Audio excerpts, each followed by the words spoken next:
Hello everyone, welcome to Sanmarga classes. ಬೆಳಕು ಪಾಠದ ಮೂರನೇ ಪ್ರಶ್ನೆ. ಪ್ರತಿಫಲನದ ನಂತರ ಮೇಲ್ಮೈನಿಂದ ಹಿಂತಿರುಗುವ ಕಿರಣ. ಈಗ ಇದೊಂದು ಮೇಲ್ಮೈ ಇದೆ, ಕನ್ನಡಿ ಇದೆ ಅಂತ ಇಟ್ಕೊಳ್ಳೋಣ.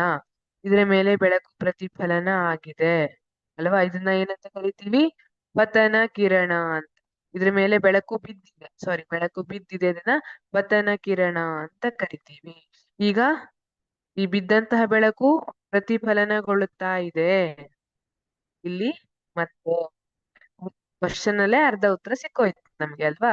ಆಪ್ಷನ್ ಎ ಪತನ ಕಿರಣ ಅಲ್ಲ, ತಪ್ಪು. ಪತನವಾದಂತಹ ಕಿರಣ ಪತನ ಕಿರಣ, ಇದು ಪತನ ಕಿರಣ.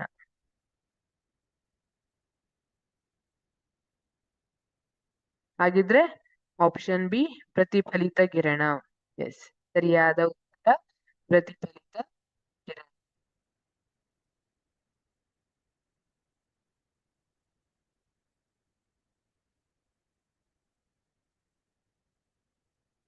ಆಪ್ಷನ್ ಸಿ ಲಂಬ,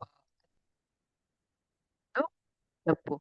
ಇಲ್ಲಿ ಈ ಮೇಲ್ಮೈಯಲ್ಲಿ ಅದನ್ನ ಲಂಬ ಅಂತ ಕರಿತೀವಿ. ಅದು ಯಾವುದೇ ಕಿರಣ ಅಲ್ಲ, ವಕ್ರಿಮ ಕಿರಣ. ಇದು ಕೂಡ ತಪ್ಪಾದ ಉತ್ತರ. ವಕ್ರೀಭವನದಿಂದ ಉಂಟಾದ, ವಕ್ರೀಭವನದಲ್ಲಿ ಇರುವಂತಹ ವಕ್ರಿಮ ಕಿರಣ ಅಂತ ಕರಿತೀವಿ. ಈಗ ಇಲ್ಲಿ ಕನ್ನಡಿ ಬದಲಾಗಿ ನಾವೊಂದು ಗಾಜನ್ನ ತಗೊಂಡಿದ್ವಿ ಅಂತ ನೀವು ನೋಡಿರ್ಬಹುದು.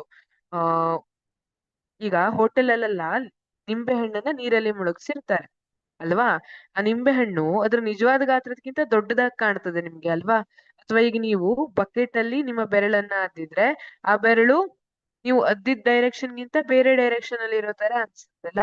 ಇದು ಯಾಕೆಂದ್ರೆ ಬೆಳಕು ವಕ್ರೀಭವನಗೊಳ್ಳುವುದರಿಂದ ಆ ಕಿರಣಗಳನ್ನ ವಕ್ರಿಮ ಕಿರಣ ಅಂತ ಕರೀತಾರೆ. ಹಾಗಾಗಿ ಸರಿಯಾದ ಉತ್ತರ ಆಪ್ಷನ್ ಬಿ ಪ್ರತಿಫಲಿತ ಕಿರಣ.